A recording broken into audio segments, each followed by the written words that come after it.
ਸਤਿ ਸ਼੍ਰੀ ਅਕਾਲ ਜੀ। ਪੰਜਾਬੀ ਰੇਡੀਓ ਤੇ ਪੰਜਾਬੀ ਟੀਵੀ ਯੂਐਸਏ ਵੇਖ ਸੁਣ ਰਹੇ ਸਾਰੇ ਸਰੋਤਿਆਂ ਦਾ ਬਹੁਤ-ਬਹੁਤ ਸਵਾਗਤ ਹੈ। ਇਸ ਸਮੇਂ ਦੇ ਵਿਸ਼ੇਸ਼ programme beyond the headlines with Mandeep Punia ਦੇ ਵਿੱਚ। ਇਸ ਪ੍ਰੋਗਰਾਮ ਦੇ ਵਿੱਚ ਸਾਥ ਹੁੰਦਾ ਹੈ ਸੀਨੀਅਰ ਪੱਤਰਕਾਰ ਮਨਦੀਪ ਪੂਨੀਆ ਜੀ ਦਾ ਤੇ ਦੇਸ਼ ਵਿਦੇਸ਼ ਦੇ ਨਾਲ ਜੁੜੀਆਂ ਹੋਈਆਂ ਕਈ ਅਹਿਮ ਖਬਰਾਂ ਦੇ ਉੱਪਰ ਪਾਈਦਾ ਹੈ ਚਾਨਣਾ। ਸੋ ਕਰਦੇ ਹਾਂ ਪ੍ਰੋਗਰਾਮ 'ਚ ਪੂਨੀਆ ਜੀ ਦਾ ਸਵਾਗਤ। ਬਹੁਤ-ਬਹੁਤ ਸਵਾਗਤ ਹੈ ਜੀ। ਜੀ ਸ਼ੁਕਰੀਆ। ਸਤਿ ਸ੍ਰੀ ਅਕਾਲ ਗੁਰਪ੍ਰੀਤ। ਸਤਿ ਸ਼੍ਰੀ ਅਕਾਲ ਜੀ। ਰੁਕ ਕਰੀਏ ਖਬਰਾਂ ਦਾ ਤਾਂ ਸਭ ਤੋਂ ਪਹਿਲੀ ਖਬਰ ਤੇ ਜੇਕਰ ਚੱਲੀਏ ਤਾਂ ਸੈਨਾ ਦੇ ਜਵਾਨਾਂ ਨੂੰ ਸੋਸ਼ਲ ਮੀਡੀਆ ਦੀ ਵਰਤੋਂ ਕਰਨ ਦੀ ਇਜਾਜ਼ਤ ਮਿਲ ਗਈ ਹੈ ਕੁਝ ਪਾਬੰਦੀਆਂ ਦੇ ਨਾਲ। ਇਹ ਪਹਿਲਾਂ ਕਦੋਂ ਪਾਬੰਦੀਆਂ ਲੱਗੀਆਂ ਸੀ ਤੇ ਹੁਣ ਜਦੋਂ ਇਜਾਜ਼ਤ ਮਿਲੀ ਹੈ ਇਹਨੂੰ ਕਿਵੇਂ ਵੇਖਿਆ ਜਾਵੇ?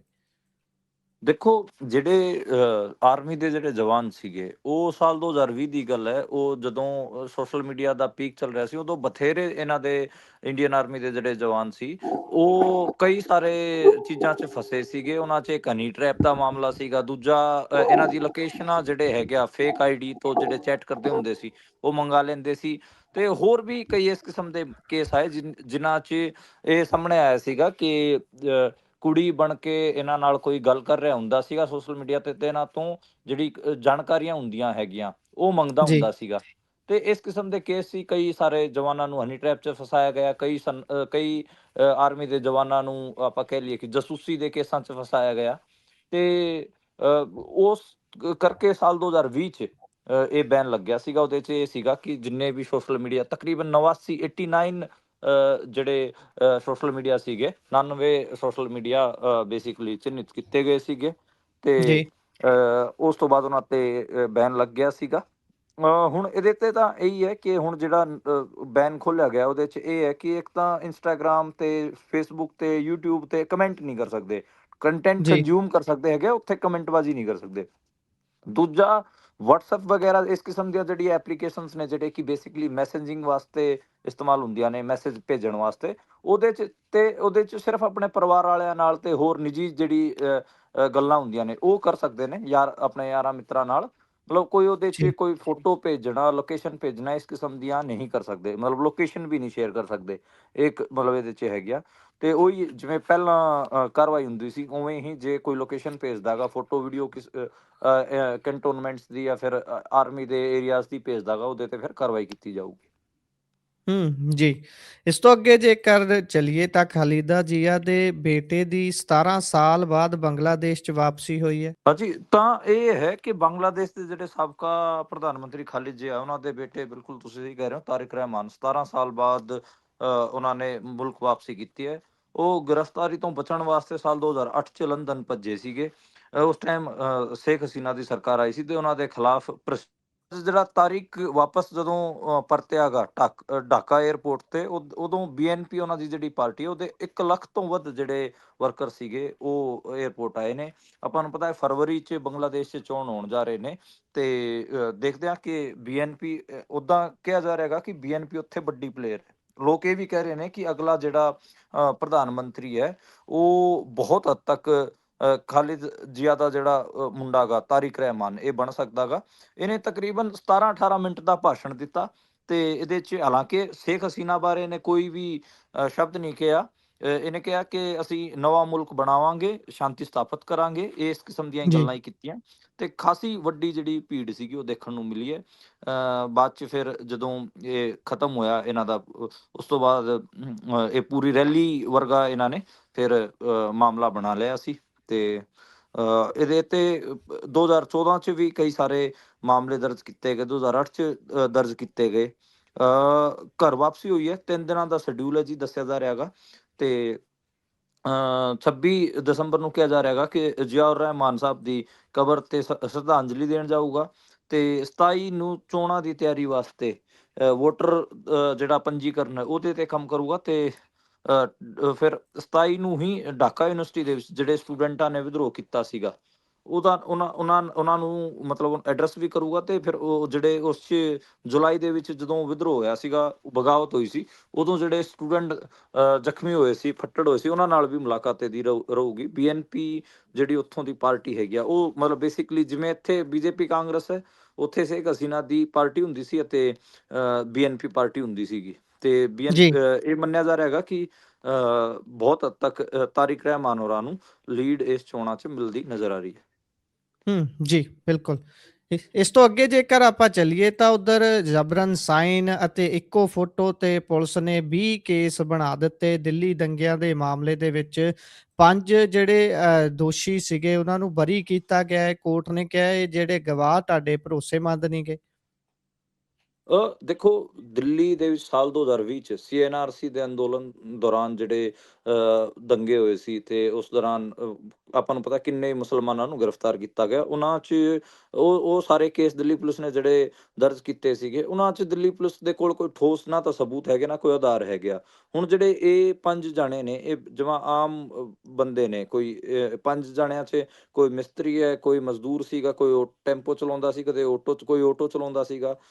ਅਬਦੁਲ ਸੱਤਾਰ, ਹਨੈਨ, ਆਰਿਫ, ਤਨਵੀਰ, ਖਾਲਿਦ, ਨਾਂ ਤੋਂ ਤੁਹਾਨੂੰ ਪਤਾ ਹੀ ਲੱਗਿਆ ਹੋਊਗਾ ਕਿ ਇਹ ਪੰਜੇ ਦੇ ਪੰਜੇ ਮੁਸਲਮਾਨ ਸੀਗੇ। ਤੇ ਜਿਵੇਂ ਖਾਲਿਦ ਸੀਗਾ ਇਹਦੇ 'ਚ, ਮੁਹੰਮਦ ਖਾਲਿਦ, ਉਹ ਟੇਲਰ ਦਾ ਕੰਮ ਕਰਦਾ ਸੀਗਾ। ਤੇ ਇਹਨਾਂ ਤੇ ਜੀ, ਮਤਲਬ ਆਰੋਪ ਲਾਇਆ ਗਿਆ ਸੀਗਾ ਕਿ ਇਹਨਾਂ ਨੇ ਪੈਟਰੋਲ ਪੰਪ ਤੇ ਹਮਲਾ ਕੀਤਾ, ਉੱਥੇ ਫਿਰ ਦੁਕਾਨਾਂ ਸਾੜੀਆਂ, ਇਸ ਕਿਸਮ ਦੇ। ਤੇ ਇਹਦੇ 'ਚ ਤਾਂ ਇਹ ਹੈ ਕਿ ਇਹਨਾਂ ਨੂੰ ਬਰੀ ਕਰ ਦਿੱਤਾ ਗਿਆ। ਬਰੀ ਕਰਦਿਆਂ ਕੋਰਟ ਨੇ ਕਿਹਾ ਵੀ ਹੈ ਕਿ ਨਾ ਤਾਂ ਦਿੱਲੀ ਪੁਲਿਸ ਕੋਈ ਇਹਨਾਂ ਦੇ ਖਿਲਾਫ ਸਬੂਤ ਨੇ, ਨਾ ਕੋਈ ਠੋਸ ਗੱਲ। 5 ਸਾਲਾਂ ਤੋਂ ਜੇਲ੍ਹਾਂ 'ਚ ਬੰਦ ਨੇ ਤੇ ਇਹਨਾਂ ਨੂੰ ਉਹ ਕਰ ਦਿੱਤਾ ਗਿਆ। ਹੁਣ ਆਸ ਇਹ ਵੀ ਲਾਈ ਜਾ ਰਹੀ ਹੈ ਕਿ ਜਿਵੇਂ ਆਮ ਜਿਹੜੇ ਲੋਕ ਗ੍ਰਿਫਤਾਰ ਕੀਤੇ ਗਏ ਸੀ ਉਹ ਤਾਂ ਹੋ ਰਹੇ ਨੇ ਬਰੀ।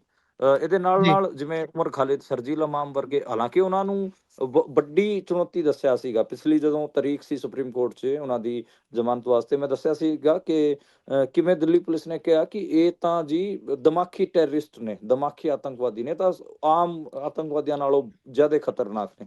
ਤਾਂ ਉਹਨਾਂ ਦਾ ਵੀ ਜੀ, ਚੱਲ ਰਿਹਾ ਹੈਗਾ। ਹਾਲਾਂਕਿ ਉਹ ਸਟੂਡੈਂਟ ਹੈਗੇ, ਆਪਾਂ ਨੂੰ ਪਤਾ ਸਾਰੇ। ਕੋਈ ਜੇਐਨਯੂ ਯੂਨੀਵਰਸਿਟੀ ਦਾ ਸੀਗਾ, ਕੋਈ ਦਿੱਲੀ ਯੂਨੀਵਰਸਿਟੀ ਦਾ, ਕੋਈ ਅਲੀਗੜ੍ਹ ਮੁਸਲਿਮ ਯੂਨੀਵਰਸਿਟੀ ਦਾ। ਤੇ ਹਾਲਾਂਕਿ ਉਹਨਾਂ ਨੂੰ ਮਤਲਬ ਮੈਨੂੰ ਲੱਗਦਾ ਗਾ ਕਿ ਉਹਨਾਂ ਦੇ ਖਿਲਾਫ ਵੀ ਕੋਈ ਸਬੂਤ ਤਾਂ ਹੈ ਨਹੀਂ ਦਿੱਲੀ ਪੁਲਿਸ ਕੋਲ, ਸਿਰਫ ਕਹਾਣੀਆਂ ਨੇ, ਕਨਸਪੀਰੇਸੀ ਥਿਊਰੀਆਂ ਨੇ। ਉਹਨਾਂ ਨੂੰ ਵੀ ਜ਼ਮਾਨਤ ਮੈਨੂੰ ਲੱਗਦਾ ਗਾ ਕਿ ਦੇਰ ਸਵੇਰ ਮਿਲ ਹੀ ਜਾਊਗੀ। ਪਰ 5-6 ਸਾਲ ਦਾ ਸਫ਼ਰ ਬਹੁਤ ਵੱਡਾ ਸਫ਼ਰ ਹੁੰਦਾ ਹੈਗਾ। ਤੁਸੀਂ ਕੋਈ ਕ੍ਰਾਈਮ ਵੀ ਨਹੀਂ ਕਮਿਟ ਕੀਤਾ ਹੁੰਦਾ, ਫਿਰ ਵੀ 5-7-6 ਸਾਲ ਤੁਸੀਂ ਚਾਰ ਦੀਵਾਰੀ 'ਚ ਬੰਦ ਰਹੋ ਜੇਲ੍ਹ ਦੀ। ਇਹ ਬਹੁਤ, ਮਤਲਬ ਤੁਸੀਂ ਕਹਿ ਸਕਦੇ ਹੋ ਕਿ ਜ਼ੁਲਮ ਹੀ ਹੈ। ਜਿਹੜੇ ਜਿਨ੍ਹਾਂ ਨੇ ਕੁਛ ਨਹੀਂ ਕੀਤਾ ਹੁੰਦਾ ਉਹਨਾਂ ਨਾਲ ਤਾਂ ਇਹ ਫਿਰ ਧੱਕਾ ਹੀ ਹੈ।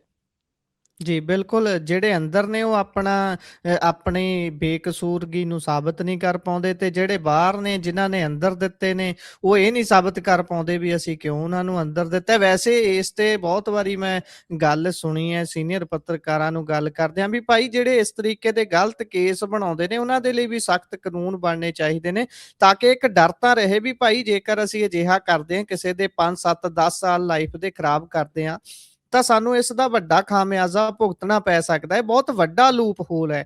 ਇਹਨੂੰ ਭਰਨ ਦੀ ਬਹੁਤ ਜ਼ਿਆਦਾ ਜ਼ਰੂਰਤ ਹੈ। ਤੁਸੀਂ ਕੀ ਕਹਿੰਦੇ ਹੋ? ਬਿਲਕੁਲ, ਮੈਂ ਵੀ ਇਹ ਗੱਲ ਮੰਨਦਾ ਗਾ ਕਿ ਜਿਹੜਾ ਮਸ਼ੀਨਰੀ ਦਾ ਗਲਤ ਇਸਤੇਮਾਲ ਸਰਕਾਰਾਂ ਕਰਦੀਆਂ ਨੇ, ਅਫਸਰਾਂ ਤੇ ਹੂੰ, ਦਾਅਵ ਲਾ ਕੇ ਐਸਐਸਪੀ ਜਾਂ ਫਿਰ ਐਸਐਚਓ ਨੂੰ ਫੋਨ ਕਰ ਕੇ ਝੂਠੇ ਮੁਕੱਦਮੇ ਦਰਜ ਕਰਾਣੇ, ਲੋਕਾਂ ਨੂੰ, ਜਿਹੜੇ ਬੇਕਸੂਰੇ ਲੋਕ ਨੇ ਉਹਨਾਂ ਨੂੰ ਜੇਲ੍ਹਾਂ 'ਚ ਸਾੜਨਾ।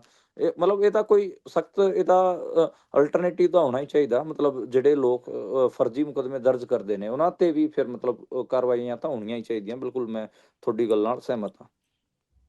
ਬਿਲਕੁਲ। ਇਸ ਤੋਂ ਅੱਗੇ ਜੇਕਰ ਚੱਲੀਏ ਤਾਂ ਬਿਹਾਰ ਤੋਂ ਵੀ ਜੱਗੋਂ ਤੇਰਵੀਆਂ ਖਬਰਾਂ ਹੀ ਆਉਂਦੀਆਂ ਨੇ। ਬਿਹਾਰ 'ਚ ਕਹਿੰਦੇ ਵੀ ਗੁੰਡਾ ਬੈਂਕ ਚੱਲਦਾ ਹੈ।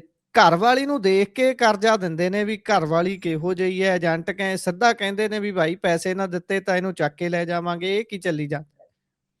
ਇਹ ਤੁਸੀਂ ਹੈਰਾਨ ਹੀ ਹੋਵੋਗੇ। ਮਤਲਬ ਜਦੋਂ ਤੁਸੀਂ ਆਪ ਵੀ ਇਸ ਖਬਰ ਦੀ ਹੈਡਲਾਈਨ ਪੜ੍ਹ ਰਹੇ ਹੋਵੋਗੇ, ਤੁਹਾਨੂੰ ਵੀ ਬੜਾ ਅਜੀਬ ਲੱਗਿਆ ਹੋਊਗਾ ਕਿ ਕਿਵੇਂ ਜਿਹੜਾ ਇਹ ਅਨਆਰਗਨਾਈਜ਼ਡ ਬੈਂਕ ਨੇ, ਅਨਆਥੋਰਾਈਜ਼ਡ ਬੈਂਕ, ਜਿਹੜੇ ਕਰਜ਼ਾ ਦੇਣ ਵਾਲੇ ਹੁੰਦੇ, ਮਹਾਜਨ ਤੁਸੀਂ ਇੱਕ ਹਿਸਾਬ ਨਾਲ ਕਹਿ ਸਕਦੇ ਹੋ, ਇਹ ਕਿਵੇਂ ਕਰਜ਼ਾ ਦਿੰਦੇ ਨੇ। ਮਤਲਬ ਜੀ, ਉੱਥੇ ਬਿਹਾਰ ਦੇ ਵਿੱਚ ਗਰੀਬੀ ਬਹੁਤ ਜ਼ਿਆਦਾ ਹੈ। ਮਤਲਬ ਗਰੀਬ ਆਦਮੀ ਕਰਜ਼ ਕਿਉਂ ਲੈਂਦਾ ਗਾ? ਕਈ ਵਾਰ ਉਹਨੇ ਕੋਈ ਰੇਹੜੀ ਲਾਣੀ ਹੁੰਦੀ ਹੈ, ਕਈ ਵਾਰ ਉਸਨੂੰ ਰਿਕਸ਼ਾ ਖਰੀਦਣਾ ਹੁੰਦਾ, ਕਦੇ ਕੁਛ ਕਰਨਾ ਹੁੰਦਾ ਗਾ। ਉਹਦੇ ਜੀ, 'ਚ ਉਸ ਨੂੰ, ਆਪਾਂ ਨੂੰ ਪਤਾ, 10%, 5% ਇਹ ਜਿਹੜਾ ਰੇਟ ਹੈਗਾ ਪਰ ਮੰਥ ਦਾ, ਮੈਂ ਕਹਿ ਰਿਹਾ ਗਾ, ਜਿਹੜਾ ਕਿ ਹੂੰ, 5% ਦੀ ਜੇ ਆਪਾਂ ਗੱਲ ਕਰੀਏ ਤਾਂ 60% ਹੋ ਗਿਆ ਸਾਲ ਦਾ ਐਨੂਅਲ। ਜੀ, ਏਡੇ ਜੀ, ਜੀ, ਮਹਿੰਗੇ ਰੇਟਾਂ ਤੇ ਉਹਨਾਂ ਨੂੰ ਕਰਜ਼ ਮਿਲਦਾ ਗਾ। ਉਹਦੇ 'ਚ ਉਹ ਕੋਈ, ਕਿਉਂਕਿ ਮਜ਼ਦੂਰਾਂ ਕੋਲ ਕਿਹੜੀ, ਆਪਾਂ ਨੂੰ ਪਤਾ ਗਰੀਬ ਆਦਮੀ ਕੋਲ ਕਿਹੜਾ ਵੱਡਾ ਆਲੀਸ਼ਾਨ ਬੰਗਲਾ ਹੁੰਦਾ ਹੈ, ਕੋਈ ਮੋਟਰ ਕਾਰ ਹੁੰਦੀ ਹੈ, ਉਹਦੇ ਕੋਲ ਤਾਂ ਕੁਛ ਨਹੀਂ। ਉਹਦੀ ਜਨਾਨੀ ਨੂੰ ਦੇਖ ਕੇ ਕਰਜ਼ਾ ਦਿੰਦੇ ਨੇ। ਤੇ ਉਹਦੇ 'ਚ ਫਿਰ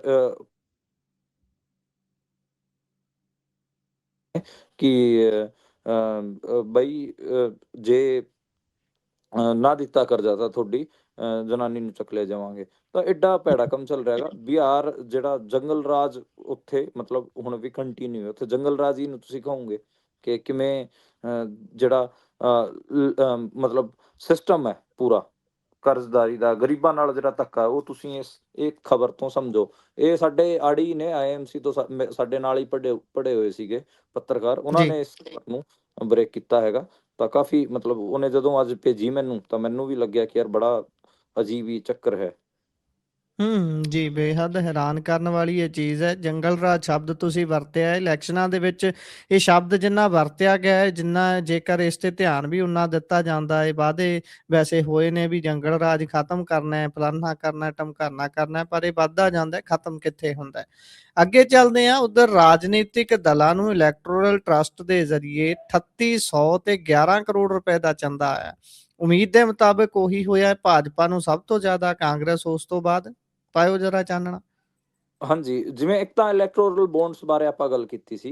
ਇਹ ਇਲੈਕਟੋਰਲ ਜੀ, ਟਰਸਟ ਫੰਡ ਹੈਗਾ, ਜਿਹਦੇ 'ਚ ਇਹ ਆਪਾਂ ਨੂੰ ਪਤਾ ਕਿ ਹਾਲਾਂਕਿ ਇਹਨਾਂ 'ਤੇ ਬੈਨ ਲਾ ਦਿੱਤਾ ਗਿਆ ਸੀਗਾ, ਤੇ ਉਸ ਤੋਂ ਬਾਵਜੂਦ ਮਤਲਬ ਜਿਹੜਾ ਇਲੈਕਟੋਰਲ ਟਰਸਟ ਹੈ, ਉਹਦੀ ਜਿਹੜੀ ਰਿਪੋਰਟ ਆਈ ਹੈ, ਉਹਦੇ 'ਚ ਇਹ ਦੱਸਿਆ ਗਿਆ ਕਿ ਜਿਹੜਾ ਚੰਦਾ ਆਇਆ ਸੀਗਾ ਟੋਟਲ, ਉਹਦੇ 'ਚ ਇਸ ਟਰਸਟ ਰਾਹੀਂ 3811 ਕਰੋੜ ਰੁਪਏ ਆਇਆ ਸੀਗਾ, ਤੇ ਇਕੱਲਾ BJP ਨੂੰ 3112 ਕਰੋੜ, ਯਾਨੀ ਕਿ 80% ਦੇ ਨੇੜੇ ਤੇੜੇ ਇਹਨਾਂ ਨੇ ਇਹਨਾਂ ਕੋਲ ਮਤਲਬ ਚੰਦਾ ਸੀਗਾ।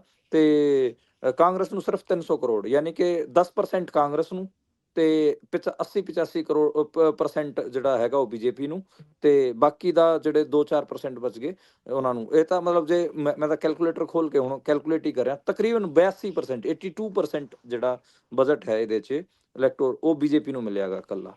ਤਾਂ ਜੀ, ਮਤਲਬ ਜੀ। ਹਾਂ, ਇਹ ਬਹੁਤ ਤੁਸੀਂ ਕਹਿ ਸਕਦੇ ਹੋ ਕਿ ਅਜੀਬ ਹੈ ਮਾਮਲਾ। ਤੇ BJP ਨੂੰ ਬਹੁਤ ਪੈਸਾ ਮਿਲਦਾ ਗਾ, ਇਲੈਕਟੋਰਲ ਬੌਂਡ ਰਾਹੀਂ ਮਿਲਦਾ ਸੀਗਾ, ਹੁਣ ਇਲੈਕਟੋਰਲ ਟਰਸਟ ਦਾ ਵੀ ਤੁਹਾਡੇ ਅੱਗੇ ਸਾਹਮਣੇ ਆ ਗਿਆ। ਤੇ ਹੋਰ ਜਿਹੜਾ ਕੈਸ਼ ਵਾਲਾ ਚੰਦਾ ਗਾ, ਉਹ ਤਾਂ ਤੁਸੀਂ ਭੁੱਲ ਹੀ ਜਾਓ, ਜਾਂ ਹੋਰ ਦੂਜੇ ਰਿਸੋਰਸਿਸ ਵਾਲਾ, ਉਹ ਕਿਵੇਂ ਇਹਨਾਂ ਦੀਆਂ ਚੀਜ਼ਾਂ ਚੱਲਦੀਆਂ ਨੇ, ਉਹ ਤਾਂ ਤੁਸੀਂ ਭੁੱਲ ਹੀ ਜਾਓ। ਮਤਲਬ ਤੁਸੀਂ ਮੰਨ ਬਿਲਕੁਲ। ਸਕਦੇ ਹੋ ਕਿ ਅੱਜ ਦੇ ਟਾਈਮ ਸਭ ਤੋਂ ਰਿਸੋਰਸਿਸ ਦੇ ਮਾਮਲੇ 'ਚ BJP ਸਭ ਤੋਂ ਅੱਗੇ ਹੈਗੀ ਆ। ਜੀ, ਬਿਲਕੁਲ। ਇਹ ਉਹੀ ਗੱਲ ਹੈ ਨਾ, ਆਪਾਂ ਕਈ ਵਾਰੀ ਗੱਲ ਕਰਦੇ ਹਾਂ, ਇਸ ਤੇ ਰਿਪੀਟ ਹੁੰਦੀ ਰਹਿੰਦੀ ਹੈ ਕਿ ਰਿਸੋਰਸਿਸ ਦੀ ਕਹਾਣੀ ਬਣਦੀ ਫਿਰ ਇਹ ਵੱਡਾ ਫਰਕ ਪੈਦਾ ਕਰਦੀ ਹੈ ਜਦੋਂ ਇਹ ਕਹਿੰਦੇ ਨੇ ਵੀ ਭਾਈ ਇਲੈਕਟੋਰਲ ਰਿਫਾਰਮਸ ਕਰਨੇ ਨੇ। ਉਹਨਾਂ 'ਚੋਂ ਇੱਕ ਰਿਫਾਰਮ ਇਹ ਵੀ ਹੋਣਾ ਚਾਹੀਦਾ ਹੈ ਭਾਈ ਵੀ ਸਾਰਿਆਂ ਨੂੰ ਬਰਾਬਰ ਹੱਕ ਮਿਲੇ ਚੋਣਾਂ ਲੜਨ ਦਾ, ਕਿਉਂਕਿ ਇੱਕ ਬੰਦਾ ਕਰੋੜਾਂ ਰੁਪਏ ਖਰਚ ਸਕਦਾ ਹੈ ਤੇ ਇੱਕ ਬੰਦਾ ਉਨੇ ਪੈਸੇ ਨਹੀਂ ਖਰਚ ਪਾਉਂਦਾ ਜਿੰਨੇ ਦੂਸਰਾ ਬੰਦਾ ਖਰਚ ਕੇ ਉਸ ਚੋਣ ਨੂੰ ਲੁੱਟ ਕੇ ਲੈ ਜਾਂਦਾ ਇੱਕ ਤਰੀਕੇ ਦੇ ਨਾਲ। ਇਸ ਤੋਂ ਅੱਗੇ ਜੇਕਰ ਚਲੀਏ ਤਾਂ ਉਧਰ ਕਰਨਾਟਕਾ ਦੇ ਵਿੱਚ ਇੱਕ ਸਲੀਪਰ ਬੱਸ ਦੇ ਵਿੱਚ ਅੱਗ ਲੱਗ ਜਾਂਦੀ ਹੈ, ਕਈ ਲੋਕ ਜਿੰਦਾ ਜਲ ਗਏ ਨੇ। ਹਾਂਜੀ, ਇਹ ਜਿਹੜੀ ਘਟਨਾ ਹੈਗੀ ਆ, ਕਰਨਾਟਕਾ ਦੇ ਚਿੱਤਰਦੁਰਗ ਇਲਾਕੇ ਦੀ ਹੈਗੀ ਆ। ਉੱਥੇ ਇੱਕ ਬੱਸ ਨੂੰ ਅੱਗ ਲੱਗੀ ਹੈਗੀ ਆ, ਟੱਕਰ ਹੋਈ ਉਹਦੀ ਇੱਕ ਲਾਰੀ ਨਾਲ ਟੱਕਰ ਹੋਣ ਤੋਂ ਬਾਅਦ ਇਹ ਸਾਰਾ ਮਤਲਬ ਹਾਦਸਾ ਹੋਇਆ। ਤਕਰੀਬਨ 10 ਜੀ, ਜਾਣੇ, 10 ਜਿਹੜੇ ਇਹਦੇ 'ਚ ਯਾਤਰੀ ਸੀਗੇ, ਉਹਨਾਂ ਦੀ ਮੌਕੇ ਤੇ ਹੀ ਜਲ ਕੇ ਡੈਥ ਹੋ ਗਈ ਹੈ। 30 ਜਾਣੇ ਜ਼ਿਆਦੇ ਮਤਲਬ ਇਹਦੇ 'ਚ ਘਾਇਲ ਨੇ, ਤੇ ਉਹਨਾਂ ਦਾ ਹਸਪਤਾਲ 'ਚ ਇਲਾਜ ਚੱਲ ਰਿਹਾ ਗਾ। ਤੇ ਕਾਫੀ ਭਿਆਨਕ ਸੀਗਾ, ਮਤਲਬ ਜਿਹੜਾ ਪਿਛਲੇ ਕੁਛ ਮਹੀਨਿਆਂ ਤੋਂ ਆਪਾਂ ਲਗਾਤਾਰ ਦੇਖ ਹੀ ਰਹੇ ਹਾਂ ਕਿ ਕਿਵੇਂ ਇਹ ਸਲੀਪਰ ਬੱਸਾਂ 'ਚ ਅੱਗ ਲੱਗਣ ਦੀਆਂ ਘਟਨਾਵਾਂ ਆ ਰਹੀਆਂ ਨੇ। ਜੀ, ਸੇਫਟੀ ਜਿਹੜੀ ਹੈ ਪਬਲਿਕ ਟਰਾਂਸਪੋਰਟ ਦੀ, ਉਹਦੇ ਤੇ ਵੀ ਸਵਾਲ ਤਾਂ ਖੜਾ ਹੀ ਹੋ ਰਿਹਾ ਗਾ ਕਿ ਕੀ ਪਬਲਿਕ ਜੀ। ਟਰਾਂਸਪੋਰਟ ਲੋਕਾਂ ਨੂੰ ਟਰੈਵਲ ਕਰਨ ਵਾਸਤੇ ਸੇਫ ਹੈ ਵੀ ਜਾਂ ਨਹੀਂ। ਜਿਸ ਹਿਸਾਬ ਨਾਲ ਅੱਗ ਲੱਗਦੀ ਹੈਗੀ ਆ, 10-10 15-15 20-20 ਜਿਹੜੇ ਉਹਦੇ 'ਚ ਨਾਗਰਿਕ ਹੁੰਦੇ ਨੇ, ਉਹ ਮੌਕੇ ਤੇ ਹੀ ਜਲ ਜਾਂਦੇ ਨੇ, ਮਰ ਜਾਂਦੇ ਨੇ। ਇਹ ਬਹੁਤ ਮਤਲਬ ਦੁਖਦਾਈ ਘਟਨਾਵਾਂ ਨੇ ਜਿਹੜੀਆਂ ਵਾਪਰ ਰਹੀਆਂ ਨੇ।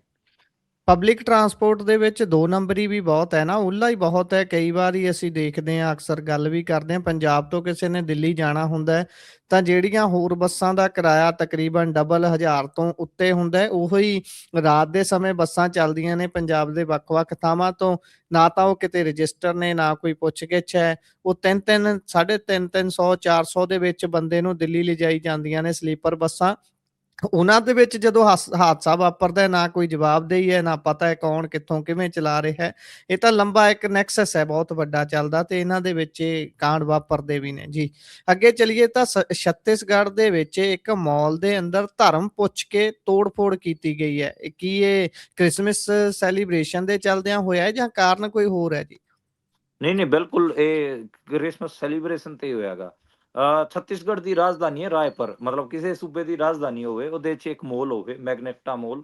ਮੈਗਨੇਟਾ ਮਾਲ ਨੂੰ ਉੱਥੋਂ ਦਾ ਠੀਕ-ਠਾਕ ਵੱਡਾ ਮਾਲ ਮੰਨਿਆ ਜਾਂਦਾ ਗਾ। ਉੱਥੇ ਉਹਨਾਂ ਨੇ ਕ੍ਰਿਸਮਸ ਸੈਲੀਬ੍ਰੇਸ਼ਨ ਵਾਸਤੇ ਜਿਵੇਂ ਕਿਉਂਕਿ ਆਪਾਂ ਨੂੰ ਪਤਾ ਕਿ ਇਹ ਸਾਰੇ ਈਅਰ ਐਂਡ ਨੂੰ ਲੋਕ ਸਟਾਕ ਕਲੀਅਰੈਂਸ ਵਾਸਤੇ ਵੀ ਇਸਤੇਮਾਲ ਕਰਦੇ ਨੇ, ਤਾਂ ਮਤਲਬ ਉਹ ਕ੍ਰਿਸਮਸ ਅਤੇ ਨਿਊ ਈਅਰ ਸੈਲੀਬ੍ਰੇਸ਼ਨ ਦੇ ਗੁਬਾਰੇ ਵਗੈਰਾ ਲਾ ਕੇ 80% ਡਿਸਕਾਊਂਟ, 60% ਡਿਸਕਾਊਂਟ, ਇਸ ਕਿਸਮ ਦਾ ਜਿਹੜਾ ਫੈਸਟਿਵ ਸੀਜ਼ਨ ਚਲਾਇਆ ਜਾਂਦਾ ਗਾ ਮਾਲਾਂ ਦੇ ਵਿੱਚ, ਉਸ ਕਿਸਮ ਦਾ ਹੂੰ, ਸੀਗਾ। ਉੱਥੇ ਜੀ, 30-40 ਜਾਣੇ ਜਿਹੜੇ ਬਜਰੰਗ ਦਲ ਦੇ ਸੀਗੇ ਉਹ ਵੜੇ। ਉਹਨਾਂ ਨੇ ਉਹ ਜਿਹੜਾ ਇਹਨਾਂ ਨੇ new year celebration, Christmas celebration ਦਾ ਜਿਹੜਾ ਆਪਣਾ ਆਪਾਂ ਕਹਿ ਲਈਏ ਕਿ ਜੁਗਾੜਮੈਂਟ ਜਾਂ ਕਹਿ ਲਈਏ ਕਿ ਜਿਹੜੀ ਡੈਕੋਰੇਸ਼ਨ ਬਣਾ ਰੱਖੀ ਸੀ, ਉਹ ਉਹਨਾਂ ਨੇ ਤੋੜੀ ਜੀ। ਤੇ ਤੋੜ ਕੇ ਉੱਥੇ ਹੰਗਾਮਾ ਵੀ ਕੀਤਾ। ਉੱਥੇ ਜਿਹੜੇ ਜਦੋਂ ਮੈਨੇਜਰ ਵਗੈਰਾ ਆਏ ਤੇ ਉਹਨਾਂ ਦੇ ਇਹ ਜਿਹੜੇ ਬਜਰੰਗ ਦਲ ਵਾਲੇ ਸੀਗੇ ਉਹਨਾਂ ਦੇ ਨਾਂ ਪੁੱਛਣ ਲੱਗੇ। ਜੋ ਵੀ ਮਾਈਨੋਰਿਟੀ ਤੋਂ ਸੀਗਾ, ਕੋਈ ਮੰਨ ਲਓ ਕੋਈ ਕਰਮਚਾਰੀ ਮੌਲ ਦਾ ਮੁਸਲਮਾਨ ਸੀ ਜਾਂ ਕ੍ਰਿਸਚਨ ਸੀ, ਉਹਨਾਂ ਦੇ ਫਿਰ ਪਿੱਛੇ ਪੈ ਗਏ ਤੇ ਇੱਕ ਅੱਧੇ ਨਾਲ ਕੁੱਟਮਾਰ ਵੀ ਕੀਤੀ। ਤਾਂ ਮਤਲਬ ਐਡਾ ਭਿਆਨਕ ਹੈਗਾ। ਖਾਲੀ ਇਹੀ ਨਹੀਂ, ਸਾਡੇ ਹਰਿਆਣੇ 'ਚ ਵੀ ਅੱਜ ਇਹੀ ਦੇਖਣ ਨੂੰ ਮਿਲਿਆਗਾ। ਸਾਰ ਤੇ ਇੱਕ ਜਿਵੇਂ ਕੱਲ ਆਪਾਂ ਗੱਲ ਕਰ ਰਹੇ ਸੀਗੇ ਕਿ ਇਹਨਾਂ ਨੇ ਹਨੂੰਮਾਨ ਚਾਲੀਸਾ ਪੜ੍ਹਨ ਦੀ ਧਮਕੀ ਦਿੱਤੀ ਸੀਗੀ। ਅੱਜ ਉਸ ਚਰਚ ਦੇ ਸਾਹਮਣੇ ਜਾ ਕੇ ਜਦੋਂ ਕ੍ਰਿਸਚਨ ਕਮਿਊਨਿਟੀ, ਕ੍ਰਿਸਚਨ ਭਾਈਚਾਰਾ ਉੱਥੇ ਆਪਣਾ ਸੈਲੀਬ੍ਰੇਸ਼ਨ ਕਰ ਰਿਹਾ ਸੀ, ਉਦੋਂ ਜਾ ਕੇ ਇਹਨਾਂ ਨੇ ਗੇਟ ਤੇ ਜਾ ਕੇ ਹਨੂੰਮਾਨ ਚਾਲੀਸਾ ਦਾ ਪਾਠ ਕੀਤਾ। ਉੱਥੇ ਖਾਸੀ ਟਕਰਾਅ ਦੀ ਸਥਿਤੀ ਵੀ ਬਣ ਗਈ ਸੀਗੀ ਤੇ ਬਾਕੀ ਅਜੇ ਪਤਾ ਨਹੀਂ ਲੱਗ ਪਾਇਆ ਕਿ ਉੱਥੇ ਬਣਿਆ ਕੀ ਹੈ। ਮੌਕੇ ਤੇ ਚੱਲ ਹੀ ਰਿਹਾ ਸੀਗਾ। ਤੇ ਫਤਿਹਾਬਾਦ ਜਿਹੜਾ ਜ਼ਿਲ੍ਹਾ ਗਾ, ਮਤਲਬ ਪੰਜਾਬ ਨਾਲ ਲੱਗਦਾ ਜ਼ਿਲ੍ਹਾ ਹੈਗਾ ਫਤਿਹਾਬਾਦ, ਉੱਥੇ ਜ਼ਿਆਦਾਤਰ ਪੰਜਾਬੀ ਇਹ ਨੇ। ਉੱਥੇ ਵੀ ਇਹਨਾਂ ਨੇ ਬਜਰੰਗ ਦਲ ਵਾਲਿਆਂ ਨੇ ਖਾਸਾ ਰੌਲਾ ਪਾਇਆ ਗਾ। ਕਈ ਥਾਵਾਂ ਤੇ ਜਿਹੜਾ ਕ੍ਰਿਸਮਸ ਸੈਲੀਬ੍ਰੇਸ਼ਨ ਸੀਗਾ ਉਹ ਰੁਕਵਾਇਆ ਹੈਗਾ ਤੇ ਉੱਥੇ ਰੌਲਾ ਪਾਇਆ। ਮਤਲਬ ਤੁਸੀਂ ਪਹਿਲਾਂ ਹੀ ਉਹਨਾਂ ਦਾ ਨੰਬਰ ਬਹੁਤ ਥੋੜਾ ਹੈਗਾ। ਉਹ ਜਦੋਂ ਆਪਣਾ ਉਹਨਾਂ ਦਾ ਸਾਲ 'ਚ ਇੱਕ ਵੱਡਾ ਤਿਉਹਾਰ ਆਉਂਦਾ ਗਾ, ਜਦੋਂ ਉਹ ਮਨਾਉਣ ਦੀ ਕੋਸ਼ਿਸ਼ ਕਰ ਰਹੇ ਨੇ, ਤੁਸੀਂ ਉਹਨਾਂ ਦੇ ਤਿਉਹਾਰ ਨੂੰ ਡਿਸਟਰਬ ਵੀ ਕਰ ਰਹੇ ਹੋ, ਉੱਥੇ ਜਾ ਕੇ ਤੋੜ ਫੋੜ ਵੀ ਕਰ ਰਹੇ ਹੋ। ਤੇ ਉੱਥੋਂ ਹਨੂੰਮਾਨ ਚਾਲੀਸਾ ਦਾ ਪਾਠ ਕਰਕੇ ਕੀ ਦਿਖਾਣਾ ਚਾਹ ਰਹੇ ਹੋ? ਉਹਦੇ ਕਰਕੇ ਤੁਹਾਡਾ ਕੋਈ ਧਰਮ ਹੈਗਾ ਸੁਪੀਰੀਅਰ ਥੋੜੀ ਨਾ ਹੋ ਜਾਊਗਾ। ਕੋਈ ਤੁਹਾਡਾ ਹੂੰ, ਮਤਲਬ ਜੀ। ਸਰਵ ਸ੍ਰੇਸ਼ਟਤਾ, ਇਹ ਕੋਈ ਕੰਪੀਟੀਸ਼ਨ ਥੋੜੀ ਨਾ ਚੱਲ ਰਿਹਾ ਧਰਮਾਂ ਦੇ ਵਿੱਚ ਕਿ ਕਿਹਦਾ ਧਰਮ ਮਾਨ ਹੈ, ਕਿਹਦਾ ਛੋਟਾ ਹੈ, ਕਿਹਦਾ ਵੱਡਾ ਹੈਗਾ। ਇਹ ਕੋਈ ਕੰਪੀਟੀਸ਼ਨ ਥੋੜੀ ਨਾ। ਹੂੰ, ਬੇਸਿਕਲੀ ਜੀ, ਧਰਮ ਤਾਂ ਬਿਲਕੁਲ। ਇੱਕ ਸਪਿਰਿਚੁਅਲ ਅਹਿਸਾਸ ਦਾ ਵੀ ਹੁੰਦਾ ਗਾ ਧਰਮ। ਦੇਖੋ, ਮੈਂ ਤਾਂ ਹਾਲਾਂਕਿ ਇਹ ਮੰਨਦਾ ਗਾ ਬੰਦੇ ਦਾ ਪਹਿਲਾ ਧਰਮ ਦਾ ਹੀ ਇਹ ਹੀ ਹੁੰਦਾ ਗਾ ਕਿ ਉਹ ਆਪਣੇ ਹਿੱਤਾਂ ਦੀ ਰਾਖੀ ਕਰੇ, ਆਪਣੀ ਰੋਜੀ ਰੋਟੀ, ਆਪਣੇ ਪਰਿਵਾਰ ਦੀ ਰਾਖੀ ਕਰੇ। ਉਸ ਤੋਂ ਬਾਅਦ ਤਾਂ ਸਾਰੇ ਸੰਪਰਦਾਇ ਮਤਲਬ ਧਰਮ ਉਸ ਤੋਂ ਅਗਲਾ ਐਕਸਪੀਰੀਅੰਸ ਹੈਗਾ, ਜਦੋਂ ਬੰਦਾ ਆਪਣੀ ਰੋਜੀ ਰੋਟੀ ਦਾ ਜੁਗਾੜ ਕਰ ਲੈਂਦਾ ਗਾ, ਰੋਟੀ ਕੱਪੜਾ ਮਕਾਨ ਆਪਣੇ ਬੱਚਿਆਂ ਨੂੰ ਸੁਰੱਖਿਅਤ ਕਰ ਲੈਂਦਾ ਗਾ।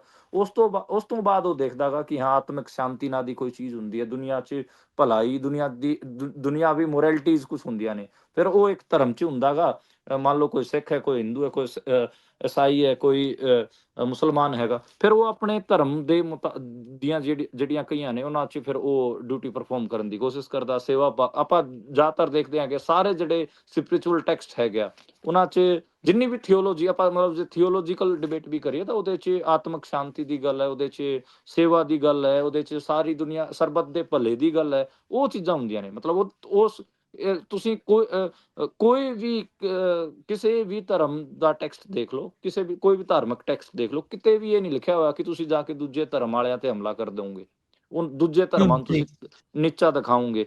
ਪਰ ਇਹ ਪਤਾ ਨਹੀਂ ਕਿੱਥੋਂ ਜਦੋਂ ਇਹ ਦੇਖੋ, ਇਹ ਪੋਲੀਟੀਕਲ ਹਿੰਦੂਤਵ ਹੈਗਾ। ਇਹ ਅਸਲ 'ਚ ਹਿੰਦੂਇਜ਼ਮ ਨਹੀਂ ਹੈ। ਹਿੰਦੂਇਜ਼ਮ ਦਾ ਮਤਲਬ ਹੋਰ ਮਾਇਨੇ ਨੇ। ਉਹਦੇ ਥਿਓਲੋਜੀਕਲੀ ਜੇ ਕਦੇ ਗੱਲ ਕਰਨੀ ਹੋਗੀ ਤਾਂ ਉਹਦੇ ਬਾਰੇ ਆਪਾਂ ਹੋਰ ਕਦੇ ਗੱਲ ਕਰ ਸਕਦੇ ਹਾਂ। ਪਰ ਇਹ ਜਿਹੜਾ ਪੋਲੀਟੀਕਲ ਹਿੰਦੂਤਵ ਹੈਗਾ, ਇਹ ਖਾਸਾ ਹਿੰਦੂ ਧਰਮ ਨੂੰ ਵੀ ਖਾਸਾ ਨੁਕਸਾਨ ਕਰ ਰਿਹਾ ਹੈਗਾ ਤੇ ਮੁਲਕ ਦਾ ਵੀ ਖਾਸਾ ਨੁਕਸਾਨ ਕਰ ਰਿਹਾ ਹੈਗਾ। ਜੀ, ਜੀ, ਬਿਲਕੁਲ। ਇਸ ਤੋਂ ਅੱਗੇ ਜੇਕਰ ਚੱਲੀਏ ਤਾਂ ਉਧਰ ਵਿਆਹ ਦੇ 11 ਮਹੀਨਿਆਂ ਦੇ ਬਾਅਦ ਗੋਲਡਨ ਆਰਮ ਨੀਰਜ ਚੋਪੜਾ ਜਿਹੜਾ ਹੈ, ਉਹਨੇ ਹਰਿਆਣੇ ਦੇ ਵਿੱਚ ਆਪਣੇ ਲੋਕਾਂ ਨੂੰ ਇੱਕ ਗ੍ਰੈਂਡ ਰਿਸੈਪਸ਼ਨ ਦਿੱਤੀ ਹੈ, ਪਾਰਟੀ ਦਿੱਤੀ ਹੈ। ਹਾਂਜੀ, ਇਹ ਤਾਂ ਦੇਖੋ, ਓਦਾਂ ਤਾਂ ਲੱਡੂ ਮੁੰਡੇ ਨੇ ਵਿਆਹ ਵਾਲੇ ਦਿਨ ਹੀ ਖਵਾ ਦੇਣੇ ਚਾਹੀਦੇ ਸੀਗੇ, ਪਰ ਉਹਨੇ ਬੜਾ ਜੀ, ਸੀਕ੍ਰੇਟਲੀ ਵਿਆਹ ਕੀਤਾ। ਤੇ ਉਹ ਸੀਕ੍ਰੇਟ ਵਿਆਹ 'ਚ ਆਪਾਂ ਨੂੰ ਪਤਾ ਕਿ ਤਸਵੀਰਾਂ ਵੀ ਸਿਰਫ 4 ਹੀ ਬਾਹਰ ਆਈਆਂ ਸੀਗੀਆਂ। ਸ਼ਾਇਦ ਜੀ। ਆਪਣੇ ਕਲੋਜ਼ ਰਿਸ਼ਤੇਦਾਰਾਂ ਦੇ ਵੀ ਫੋਨ ਉਹਨਾਂ ਨੇ ਬਾਹਰ ਹੀ ਰਖਵਾ ਲਏ ਸੀਗੇ। ਹੂੰ, ਤੇ ਹੁਣ 11 ਮਹੀਨਿਆਂ ਬਾਅਦ ਪਿੰਡ ਵਾਲਿਆਂ ਨੂੰ, ਆਪਣੇ ਜ਼ਿਲ੍ਹੇ ਵਾਲਿਆਂ ਨੂੰ, ਹੋਰ ਸੂਬੇ ਵਾਲਿਆਂ ਨੂੰ ਇਹਨਾਂ ਨੇ ਲੱਡੂ ਖਵਾਏ ਨੇ ਤੇ ਗ੍ਰੈਂਡ ਰਿਸੈਪਸ਼ਨ ਕਰਨਾਲ ਦੇ ਵਿੱਚ ਕੀਤੀ ਗਈ ਹੈ। ਉਹਦਾ ਪਰਿਵਾਰ ਵੀ ਸੀਗਾ, ਖਿਡਾਰੀ ਵੀ ਪਹੁੰਚੇ, ਬਹੁਤ ਸਾਰੇ ਪੋਲੀਟੀਸ਼ੀਅਨ ਵੀ। ਤੇ ਮਤਲਬ ਕਹਿ ਸਕਦੇ ਹੋ ਕਿ ਅੱਜ ਦੇ ਟਾਈਮ ਦਾ ਹੀਰਾ ਤੁਸੀਂ ਕਹਿ ਸਕਦੇ ਹੋ, ਕਿਉਂਕਿ ਲਗਾਤਾਰ 2 ਓਲੰਪਿਕ ਮੈਡਲ ਉਹਨਾਂ ਦੇ ਕੋਲ ਹੈਗੇ, ਇੱਕ ਵਾਰ 골ਡ, ਇੱਕ ਵਾਰ ਸਿਲਵਰ। ਤਾਂ ਔਰ ਖਾਸੇ ਮਤਲਬ ਉਸ ਹਿਸਾਬ ਨਾਲ ਜਿਹੜਾ ਮੈਸੇਜਿੰਗ ਵੀ ਦਿੱਤੀ ਉਹਨਾਂ ਨੇ, ਪਾਕਿਸਤਾਨ ਦੇ ਅਰਸ਼ਦ ਨਦੀਮ ਨਾਲ ਉਹਨਾਂ ਦੀ ਦੋਸਤੀ, ਉਹਦੇ ਮਾਤਾ ਪਿਤਾ ਦੇ ਜਿਹੜੇ ਬਿਆਨ, ਉਸ ਕਰਕੇ ਉਹਨੂੰ ਮਤਲਬ ਗੋਲਡਨ ਆਰਮ, ਜਿਵੇਂ ਤੁਸੀਂ ਕਿਹਾ ਕਿ ਅਸੀਂ ਤਾਂ ਮਤਲਬ ਐਥਲੈਟਿਕਸ ਦਾ ਗੋਟ ਵੀ ਕਹਿੰਦੇ ਆ, ਜੀ ਗ੍ਰੇਟੈਸਟ ਆਫ ਆਲ ਟਾਈਮ। ਬਿਲਕੁਲ, ਕਿਉਂਕਿ ਐਥਲੈਟਿਕਸ 'ਚ ਇੰਡੀਆ ਦਾ ਕੋਈ ਵੀ ਮੈਡਲ ਹੈ ਨਹੀਂ। ਪਹਿਲਾ ਮੈਡਲ ਜਿਹੜਾ ਨੀਰਜ ਚੋਪੜਾ ਹੀ ਲੈ ਕੇ ਆਇਆ ਜੈਵਲਿਨ ਥਰੋ 'ਚ, 골ਡ ਮੈਡਲ ਲੈ ਕੇ ਆਇਆ ਉਹ ਵੀ, ਤੇ ਜੀ ਦੂਜਾ ਫਿਰ ਸਿਲਵਰ, 2 ਮੈਡਲ ਲੈ ਕੇ ਆਇਆ। ਤਾਂ ਮਤਲਬ ਗੋਟ ਨੇ ਅੱਜ ਆਪਣੇ ਪਿੰਡ ਵਾਲਿਆਂ ਨੂੰ ਲੱਡੂ ਖਵਾਏ ਨੇ ਵਿਆਹ ਦੇ। ਚਲੋ ਵਧੀਆ ਹੀ ਗੱਲ ਹੈ। ਤੇ ਖੈਰ ਮੈਂ ਜਦੋਂ ਇਹਨੇ ਪਿਛਲੇ ਸਾਲ ਨੀਰਜ ਚੋਪੜਾ ਨੇ ਜਿਸ ਸਾਦਗੀ ਨਾਲ ਵਿਆਹ ਇਸੇ ਸਾਲ ਸੋਰੀ ਜਨਵਰੀ 'ਚ, ਜਦੋਂ 11 ਮਹੀਨੇ ਪਹਿਲੇ ਇਹਨੇ ਆਪਣਾ ਵਿਆਹ ਕੀਤਾ ਸੀਗਾ, ਜਿਸ ਸਾਦਗੀ ਨਾਲ, ਠੀਕ ਹੈ ਸਾਦਗੀ ਤਾਂ ਚਰਚਾ ਹੋਣੀ ਚਾਹੀਦੀ, ਪਰ ਜੀ ਮੈਨੂੰ ਤਾਂ ਜਿਹੜਾ ਉਹ ਸ਼ੈਰੀ ਮਾਨ ਦਾ, ਪਰਮੀਸ਼ ਵਰਮਾ ਦੀ ਵਿਆਹ ਤੋਂ ਬਾਅਦ ਉਹ ਜਿਹੜਾ ਵੀਡੀਓ ਸੀਗਾ, ਜਦੋਂ ਫੋਨ ਸ਼ੈਰੀ ਮਾਨ ਹੋਰਾਂ ਦੇ ਰਖਵਾਏ ਸੀਗੇ, ਉਹ ਵੀ ਬਿਲਕੁਲ, ਧਿਆਨ ਉਹ ਆ, ਤਾਂ ਬਹੁਤ ਉਹ ਵੀ ਵੱਡਾ ਧਿਆਨ। ਇੱਕ ਬ੍ਰੇਕ ਹਾਂ ਬਣ ਗਿਆ, ਬ੍ਰੇਕਿੰਗ ਬਣ ਗਈ ਸੀ। ਹਾਂ, ਤਾਂ ਉਹ ਵੀ ਧਿਆਨ ਆ ਰਿਹਾ ਸੀਗਾ। ਖੈਰ ਨੀਰਜ ਭਾਈ, ਤੂੰ ਡਰੇਕ ਹੈ। ਉਹ ਕੋਈ ਖਾਸੀ ਪੜਾਸ ਖੈਰ ਕੱਢ ਲੈਣੀ ਸੀ ਜੇ ਕਿਤੇ ਇਦਾਂ ਦਾ ਹਾਂ, ਕੋਈ ਹਾਂ। ਹੁੰਦਾ ਨਹੀਂ, ਨਹੀਂ, ਗਿਆ ਸਾਡਾ ਉੱਥੇ। ਤਾਂ ਚਲੋ ਖੈਰ ਨੀਰਜ ਨੇ ਪੂਰਾ ਮਾਨ ਸਨਮਾਨ ਕੀਤਾ। ਹਰਿਆਣੇ ਦੇ ਸਾਰੇ ਪੱਤਰਕਾਰਾਂ ਨੂੰ ਉਹਨੇ ਅੱਜ ਕਾਰਡ ਭੇਜੇ ਹੋਏ ਸੀ। ਸਾਡੇ ਪੱਤਰਕਾਰ ਭਾਈਚਾਰੇ ਕਈ ਜਣੇ ਗਏ ਵੀ ਹੋਏ ਸੀ, ਮੈਨੂੰ ਵੀ ਆਇਆ ਸੀਗਾ ਮੈਸੇਜ। ਮੈਂ ਜੀ ਤਾਂ ਉਹਨੂੰ ਮਜ਼ਾਕ 'ਚ ਉਹ ਸ਼ੈਰੀ ਮਾਨ ਵਾਲੀ ਰੀਲ ਵੀ ਭੇਜੀ ਸੀਗੀ, ਮਜ਼ੇ ਜੀ ਮਜ਼ੇ ਲੈਣ ਵਾਸਤੇ। ਖੈਰ ਉਹਨੇ ਜੀ ਜੀ ਉਹਦਾ ਸਮਾਈਲਿੰਗ ਫੇਸ ਹੀ ਆਇਆ। ਜੀ ਹਾਂ, ਜੀ ਖੈਰ ਜੀ। ਜੀ ਚੰਗੀ ਗੱਲ ਹੈ। ਚਲੋ ਹਰੇਕ ਬੰਦੇ ਦੀ ਨਿੱਜਤ ਹੈ, ਜਿਸ ਤਰੀਕੇ ਨਾਲ ਵੀ ਉਹ ਹੂੰ, ਆਪਣੀ ਜ਼ਿੰਦਗੀ ਜੀਣੀ ਚਾਹੁੰਦਾ ਜੀ ਬਿਲਕੁਲ। ਸਕਦਾ। ਚਲੋ ਮਾਣ ਰਹੇ ਨੇ। ਚਲੋ ਅੱਗੇ ਜੇਕਰ ਚੱਲੀਏ ਤਾਂ ਉਧਰ ਵਰਧਮਾਨ ਗਰੁੱਪਸ ਦੇ ਐਮਡੀ ਦੇ ਨਾਲ 7 ਕਰੋੜ ਰੁਪਏ ਦੀ ਡਿਜੀਟਲ ਠੱਗੀ ਹੋ ਗਈ। ਡਿਜੀਟਲ ਠੱਗੀ ਨੇ ਤਾਂ ਐਸਾ ਰੌ ਫੜਿਆ ਹੋਇਆ ਵੀ ਕੋਈ ਬਚ ਹੀ ਨਹੀਂ ਪਾ ਰਿਹਾ। ਕਿਤੇ ਆਈਜੀ ਵੱਡੇ ਵੱਡੇ ਪੁਲਿਸ ਦੇ ਅਧਿਕਾਰੀ ਫਸ ਜਾਂਦੇ ਨੇ, ਕਿਤੇ ਏਡੇ ਏਡੇ ਫਰਮਾਂ ਚਲਾਉਣ ਵਾਲੇ ਬੰਦੇ ਫਸ ਜਾਂਦੇ ਨੇ, ਕਿ ਇੰਨੇ ਸ਼ਾਤਰ ਲੋਕ ਨੇ ਉਹ ਜਿਹੜੇ ਠੱਗੀਆਂ ਕਰਦੇ ਨੇ ਜੀ। ਇਹ ਤਾਂ ਦੇਖੋ ਜਿਹੜੇ ਸਾਬਕਾ ਆਈਜੀ ਸੀਗੇ, ਡੀਆਈਜੀ, ਉਹ ਅਮਰ ਸਿੰਘ ਚਾਹਲ, ਉਸ ਤੋਂ ਬਾਅਦ ਜੀ ਉਹਨਾਂ ਦਾ ਵੀ ਤਕਰੀਬਨ 8.25 ਕਰੋੜ ਰੁਪਏ ਦਾ ਮਾਮਲਾ ਸੀਗਾ।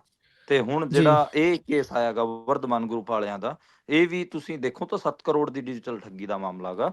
ਤੇ ਇਹ ਹੂੰ ਵਰਧਮਾਨ ਗਰੁੱਪ ਆਪਾਂ ਨੂੰ ਪਤਾ ਕਿ ਛੋਟਾ ਮੋਟਾ ਗਰੁੱਪ ਨਹੀਂ ਹੈਗਾ, ਇਹਨਾਂ ਦਾ ਪੂਰਾ ਆਪਾਂ ਨਾਰਥ ਇੰਡੀਆ 'ਚ ਇਹਨਾਂ ਦਾ ਅਗਲਿਆਂ ਦਾ ਬਿਜ਼ਨਸ ਹੈਗਾ। ਤੇ ਮਤਲਬ ਆਪਾਂ ਮੰਨ ਕੇ ਚੱਲਦੇ ਹਾਂ ਕਿ ਤਕਰੀਬਨ 5000 ਕਰੋੜ ਦੇ ਨੇੜੇ ਤੇੜੇ ਦੇ ਇਹ ਫਰਮ ਹੈਗੀ ਆ। ਤੇ ਇਹਨਾਂ ਦੇ ਜਿਹੜੇ ਜੀ ਸੀਓ ਸਾਹਿਬ ਹੈਗੇ ਆ, ਐਸਪੀ ਓਸਵਾਲ ਸਾਹਿਬ, ਉਹਨਾਂ ਨਾਲ ਫਿਰ ਇਹ ਮਾੜੀ ਹੋਈ ਹੈ ਜੀ। 7 ਕਰੋੜ ਰੁਪਏ ਇਹਨਾਂ ਤੋਂ ਲੈ ਗਏ ਐਸਪੀ ਓਸਵਾਲ। ਖਾਸੇ ਆਪਾਂ ਨੂੰ ਪਤਾ ਕਿ ਵੱਡੇ ਪਲੇਅਰ ਨੇ, ਪੰਜਾਬ ਦੇ ਟੋਪ 10 ਤੁਸੀਂ ਕਹਿ ਸਕਦੇ ਹੋ ਪਲੇਅਰਾਂ 'ਚ ਇੱਕ ਨੇ, ਟੋਪ 10 ਟੋਪ 15 'ਚ। ਤੇ ਵਰਧਮਾਨ ਟੈਕਸਟਾਈਲ, ਆਪਾਂ ਨੂੰ ਪਤਾ ਓਸਵਾਲ ਨਾਂ ਤੋਂ ਜਿਹੜਾ ਬ੍ਰਾਂਡ ਵਿਕਦਾ ਗਾ, ਜੀ ਉਹ ਇਹੀ ਨੇ। ਤੇ ਵਰਧਮਾਨ ਟੈਕਸਟਾਈਲ ਦੇ ਚੇਅਰਮੈਨ ਮੈਨੇਜਮੈਂਟ ਉਹ ਹੈਗੇ ਆ। ਤੇ ਇਸ ਤੋਂ ਇਲਾਵਾ ਵਰਧਮਾਨ ਦੇ ਹੋਰ ਵੀ ਕਈ ਸਾਰੇ ਕੰਮ ਨੇ। ਤੇ ਉਹਨਾਂ ਨਾਲ ਇਹ 7 ਕਰੋੜ ਦੀ ਠੱਗੀ ਹੋਈ। ਹਾਲਾਂਕਿ ਈਡੀ ਨੇ 5-6 ਸੂਬਿਆਂ ਦੇ ਵਿੱਚ ਛਾਪੇਮਾਰੀਆਂ ਕੀਤੀਆਂ ਨੇ, ਇੱਕ ਜਾਣੇ ਨੂੰ ਗ੍ਰਿਫਤਾਰ ਵੀ ਕੀਤਾ ਹੈ। ਦੇਖਦੇ ਹਾਂ ਉਹਦੇ ਕੋਲ ਕੀ ਨਿਕਲਦਾ ਗਾ, ਪਰ ਖਾਸਾ ਵੱਡਾ ਇਹ ਮਾਮਲਾ ਹੈਗਾ। ਅਮਰ ਸਿੰਘ ਚਾਹਲ ਨੂੰ ਤਾਂ ਸੁਸਾਈਡ ਹੀ ਕਰਨਾ ਪੈ ਗਿਆ ਸੀਗਾ। ਹਾਲਾਂਕਿ ਜੀ ਉਹਨਾਂ ਦੀ ਦੂਜੀ ਸਰਜਰੀ ਵੀ ਹੋ ਚੁੱਕੀ ਹੈਗੀ ਆ। ਉਹਨਾਂ ਨੂੰ ਦੱਸਿਆ ਜਾ ਰਿਹਾ ਹੈਗਾ ਕਿ ਉਹ ਖਤਰੇ ਤੋਂ ਬਾਹਰ ਨੇ। ਜੀ। ਪਰ ਇੱਥੇ ਸਵਾਲ ਤਾਂ ਇਹ ਉੱਠਦਾ ਹੈ ਨਾ, ਜੇਕਰ ਉਹ ਇੰਨੇ ਜ਼ਿਆਦਾ ਸ਼ਾਤਰ ਨੇ ਤਾਂ ਫਿਰ ਇੰਟੈਲੀਜੈਂਸੀ ਕੀ ਕਰ ਰਹੀ ਹੈ, ਪੰਜਾਬ ਸਰਕਾਰ ਕੀ ਕਰ ਰਹੀ ਹੈ? ਇਹ ਵੀ ਤਾਂ ਸਵਾਲਾਂ ਦੇ ਘੇਰੇ 'ਚ ਆਉਣ ਵਾਲੀ ਚੀਜ਼ ਹੈ ਨਾ। ਕਿਉਂ ਏਦਾਂ ਬਾਰ-ਬਾਰ ਠੱਗੀਆਂ ਹੋ ਰਹੀਆਂ ਨੇ? ਨਹੀਂ, ਨਹੀਂ, ਬਿਲਕੁਲ ਤੁਸੀਂ ਕਹਿ ਰਹੇ ਹੋ ਕਿ ਸਹੀ ਕਹਿ ਰਹੇ ਹੋ ਕਿ ਬਾਰ-ਬਾਰ ਜਿਹੜੀਆਂ ਠੱਗੀਆਂ ਹੋ ਰਹੀਆਂ ਨੇ, ਉਹਨੂੰ ਲੈ ਕੇ ਸਵਾਲ ਤਾਂ ਹੈ ਹੀ। ਅਤੇ ਇਹ ਜਿਹੜੀ ਡਿਜੀਟਲ ਠੱਗੀਆਂ ਹੋ ਰਹੀਆਂ ਨੇ, ਇਹਨਾਂ ਨੂੰ ਰੋਕ ਤਾਂ ਪਾ ਨਹੀਂ ਰਿਹਾ। ਅਮਿਤਾਭ ਬੱਚਨ ਦਾ ਉਹ ਜਿਹੜਾ ਮੈਸੇਜ ਬੋਲਦਾ ਸੀਗਾ ਫੋਨ ਕਾਲਸ ਤੇ, ਉਹਨੇ ਕਾਲਰਸ ਨੂੰ ਪਰੇਸ਼ਾਨ ਤਾਂ ਕੀਤਾ, ਬਾਕੀ ਕੋਈ ਫਾਇਦਾ ਕੋਈ ਨਹੀਂ ਕੀਤਾ। ਇਹ ਤਾਂ ਜਿਹੜਾ ਹੂੰ ਸਾਈਬਰ ਸਿਕਿਉਰਿਟੀ ਹੈਗੀ ਆ ਇੰਡੀਆ ਦੇ ਵਿੱਚ, ਸਾਈਬਰ ਪੁਲਿਸ ਹੈ ਜਾਂ ਹੋਰ ਚੀਜ਼ਾਂ ਨੇ, ਸਾਈਬਰ ਅਟੈਕ ਜਿਸ ਕਿਸਮ ਦੇ ਇੰਡੀਆ ਦੇ ਵਿੱਚ ਹੁੰਦੇ ਨੇ, ਉਹ ਤਾਂ ਮਤਲਬ ਫਿਰ ਉਹਦਾ ਕੋਈ ਨਾ ਕੋਈ ਤਾਂ ਇਹਨਾਂ ਨੂੰ ਸੋਲਿਡ ਰਾਹ ਲੱਭਣਾ ਪਊਗਾ, ਤਾਂ ਕਿ ਲੋਕ ਘੱਟੋ ਘੱਟ ਇਸ ਜਿਹੜਾ ਇਹ ਸਾਈਬਰ ਕ੍ਰਾਈਮਸ ਹੈਗੇ ਇਹਨਾਂ ਤੋਂ ਸੇਫ ਹੋ ਸਕਣ। ਜੀ, ਬੜੀ ਲੋੜ ਹੈ ਇਸ ਚੀਜ਼ ਦੀ, ਕਿਉਂਕਿ ਵੱਡਾ ਵਿਅਕਤੀ ਜਿੱਦਾਂ ਹੁਣ ਇਹ ਨੇ, ਇਹ ਤਾਂ ਆਵਾਜ਼ ਵੀ ਪਹੁੰਚਾ ਲੈਣਗੇ, ਕਿਤੇ ਇਹਨਾਂ ਦੀ ਗੱਲ ਵੀ ਹੋ ਜਾਊਗੀ, ਪਰ ਜਿਹੜੇ ਆਮ ਹੂੰ, ਲੋਕ ਨੇ ਜਿਨ੍ਹਾਂ ਦੀ ਇੰਨੀ ਪਹੁੰਚ ਨਹੀਂ ਹੈਗੀ, ਜਦੋਂ ਉਹ ਠੱਗਿਆ ਜਾਂਦਾ ਹੈ, ਉਹ ਸੁਸਾਈਡ ਕਰਦਾ ਹੈ, ਉਹਦੀ ਨਾ ਤਾਂ ਕਿਤੇ ਖਬਰ ਆਉਣੀ ਹੈ ਤੇ ਨਾ ਹੀ ਉਹਦੀ ਕਿਸੇ ਨੇ ਗੱਲ ਵੀ ਕਰਨੀ ਹੈ, ਤਾਂ ਫਿਰ ਹਾਲਾਤ ਹੋਰ ਗੰਭੀਰ ਹੋ ਜਾਂਦੇ ਨੇ। ਸੋ ਇਸ ਤੇ ਧਿਆਨ ਜ਼ਰੂਰ ਦੇਣਾ ਚਾਹੀਦਾ ਹੈ। ਇਸੇ ਦੇ ਨਾਲ ਪ੍ਰੋਗਰਾਮ ਦਾ ਸਮਾਂ ਇੱਥੇ ਹੀ ਸਮਾਪਤ ਹੁੰਦਾ ਹੈ। ਤੁਸੀਂ ਜੁੜੇ ਜਾਣਕਾਰੀਆਂ ਸਾਂਝੀਆਂ ਕੀਤੀਆਂ, ਬਹੁਤ ਬਹੁਤ ਧੰਨਵਾਦ ਜੀ। ਧੰਨਵਾਦ, ਧੰਨਵਾਦ।